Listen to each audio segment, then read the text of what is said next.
Oke teman-teman, kita jumpa lagi ya di channel ini. Salam sukses buat teman-teman semuanya, salam otomotif dan semoga sehat selalu teman-teman ya, amin. Pada video kali ini teman-teman saya mau review lagi ya. Jadi kalau kemarin saya sudah bahas seputar mobil DX ini ya, kenapa businya sering basah, sudah saya bahas di video sebelumnya. Nah ini video kelanjutannya. Jadi di sini mesin sudah saya turunin ya. Nah, buat teman-teman yang punya mobil DX ya, atau Corolla KE30, Corona atau Kijang ya teman-teman, atau teman-teman yang ingin tahu apa masalahnya mobil ini sampai turun mesin, jadi saya review lagi aja teman-teman ya. Jadi mobil itu tadinya awalnya itu bersihin busi terus ya, jadi setiap minggu yang punyanya bersihin busi gitu ya. Sebenarnya dia belum lama juga beli mobil ini ya teman-teman, tapi udah kayak begini modelnya ya. Mungkin dia beli mobil salah atau gimana ya, jadi ya resiko beli mobil tua beginilah teman-teman. Nah coba lihat ya, ini di setiap klep ini sudah basah oli ya teman-teman. Nah, jadi bocornya juga dari seal klep, kemudian dari ring seher ya bocornya. Jadi oli itu naik ke ruang bakar sehingga asap jadi keluar, maksudnya knalpot jadi keluar asap putih gitu ya teman-teman, maksudnya gitu ya. Nah jadi intinya di sini sudah kita turunin mesinnya, dan teman-teman kalau misalnya mesin lagi turun begini ya teman-teman dicek semua ya. Jadi dicek semua bagian internalnya, dicek ya, termasuk flywheel, roda gila itu, kanvas kopling, dekrup semua dicek ya. Nah mobil ini tuh masih standar teman-teman, saya salut juga ini sama mobil ini ya. Jadi saya itu jarang banget nurunin DX atau bongkar mesin DX ya, atau Kijang gitu ya, yang masih standar ya teman-teman, tuh jarang sekali. Biasanya dia sudah sampai di piston tuh udah 0,50 ya, 100 ya sampai habis, tapi kalau standar tuh jarang. Tapi ini luar biasanya masih standar ya. Jadi metal duduk jalan standar, pistonnya masih standar, jadi belum pernah belum pernah masuk bengkel bubut ya teman-teman. Nah sekarang di sini kita karena sudah kita bongkar-bongkar ya, kita periksain semua aja ya teman-teman. Jadi kita kalau mau mengukur celaring seher, kurang lebih saya berikan contoh seperti ini ya teman-teman. Nah kita maksudnya kalau mesin sudah turun ya, lebih bagus kita cek ulang ya, cek ulang untuk memastikan ya, apakah memang ini kita perlu ganti ring seher saja atau memang ini harus di bubut ya, masuk bengkel bubut artinya di koter. Jadi buringnya diambil lagi dagingnya, berarti piston naik ya, standar tadinya terus jadi agak lebih besar. Nah di sini kita masukin aja seperti ini, ring sehernya kita ambil paling atas. Ini kita untuk memastikan aja ya, apakah masih layak untuk ganti ring seher atau tidak ini teman-teman. Nanti kita akan lihat hasilnya berapa celahnya di sini. Nah jadi dari sini kita nanti bisa tahu ya, apakah kita perlu ganti ring seher aja atau kita mesti harus bawa mobil ke bengkel bubut ya. Nah ini kalau teman-teman perhatikan ya, ini kalau saya pakai fuller ini sekitar 40 atau 0,50 nih teman-teman, udah gede ya. Nah inilah sebabnya kenapa oli itu naik sampai ke ruang bakar, karena celah ring sehernya sudah sudah lebar ya. Nih harusnya dia tuh mestinya cuman bisa maksimal kalau pakai fuller itu ya 0,20 tuh maksimal, itu juga masukin fullernya dia mesti prot. Nah jadi kalau sudah kayak begini percuma saja kita mengganti ring seher ya, karena kalau ganti ring seher dia tetap tidak akan bisa maksimal karena buringnya ini sudah dalam juga ya.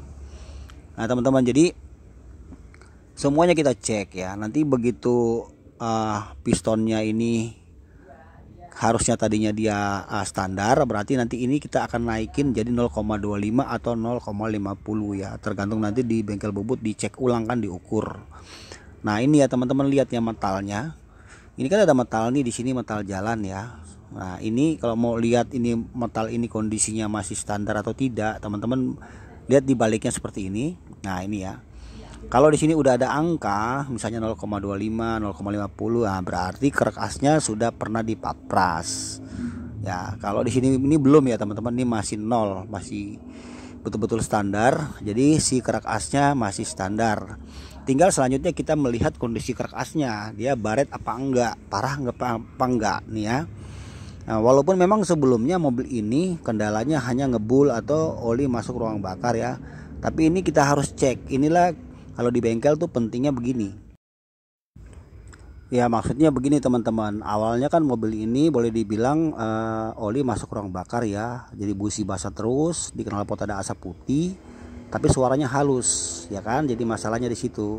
Cuman kalau kita di bengkel itu kita harus cek semua. Nah jadi metal yang tadinya tidak masuk perhitungan kita, karena kita melihat kondisi baret seperti ini, metal baret, jadi kita mesti ganti juga metalnya. Nah jadi seperti itu. Nah ini yang mesti teman-teman pahami. Jadi semua internal mesin itu dicek ya. Itulah gunanya kalau mesin turun, montir kadang ngomong begini ngomong begitu, sekalian dibelanjakan supaya hasilnya nanti semuanya maksimal teman-teman, seperti itu. Untuk estimasi biaya ya teman-teman, untuk estimasi biaya itu kalau misalnya teman-teman bawa ke bengkel, saya nggak tahu juga di tempat teman-teman berapa itu ongkos jasa pekerjaan ya. Tapi kalau saya bisa ngambil dikira-kira estimasi mungkin di angka 5 sampai 6 jutaan. Ya, kurang lebih segitu tuh teman-teman biaya untuk turun total ya. Dengan perhitungannya kurang lebih seperti ini teman-teman. Nah, jadi misalnya nih ya, misalnya perhitungan kita itu bubut 4 buring itu berapa ya. Dari bubutannya itu berapa kita bayar. Satu lubangnya berapa, tinggal dikali 4. Kemudian piston 4 biji karena harus dinaikin ya pistonnya, tadinya standar naik mungkin 25 atau 50 ya. Kemudian ring seher, terus kita beli juga satu set. Kemudian packing set, semua packing mesti diganti. Kemudian oli mesin, lem ya, dan beberapa mungkin yang lain yang kecil-kecil ya. Nah, metal duduk, metal jalan, belum lagi kalau mungkin mesti dipapras atau kerak asnya mesti dibubut juga. Nah ini dengan jasa pekerjaan lebih dan kurang mungkin 5 sampai 6 juta, mungkin sampai maksimal 7 juta ya kalau spare partnya mungkin yang original partnya. Tapi kelebihannya kalau teman-teman misalnya bisa mengerjakan sendiri, itu sangat bisa menekan angka biaya, bisa menekan biaya ya. Jadi mungkin bisa separuhnya gitu teman-teman ya. Nah itu sebabnya setiap konten-konten yang saya bikin semuanya saya edukasi ya, supaya kita punya pengetahuan dasar untuk mesin mobil kita.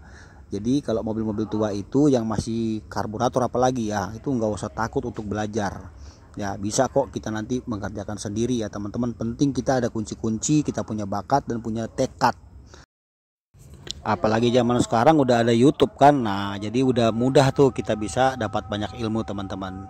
Nah jadi teman-teman begitu aja ya, sedikit saya mau review aja mobil Corolla DX ini. Lagi saya turunin mesinnya, besok lanjut saya mau bawa ke bengkel bubut dulu.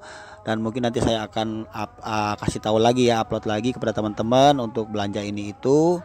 Dan teman-teman tetap semangat ya, dan jangan lupa yang belum subscribe Radio Channel tolong dibantu teman-teman subscribe ya. Dan kita akan terus berbagi hal-hal yang positif, hal-hal yang edukasi ya teman-teman.